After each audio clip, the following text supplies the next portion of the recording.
श्रीं ऐं क्लीं सौः। ॐ नमस्त्रिपुरसुन्दरी हृदयदेवी शिरोदेवी शिखादेवी कवचदेवी।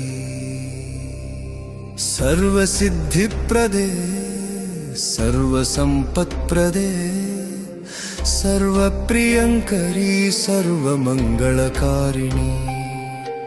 सर्वकामप्रदे सर्वदुःखविमोचनी।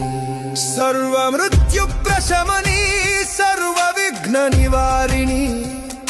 सर्वाङ्गसुन्दरी सर्वसौभाग्यदायिनी। सर्वार्थसाधकचक्रस्वामिनी कुलोत्तीर्णयोगिनी। सर्वज्ञे सर्वशक्ते सर्वैश्वर्यप्रदायिनी। सर्वज्ञानमयी सर्वव्याधिविनाशिनी। सर्वाधारस्वरूपे सर्वपापहरिणी।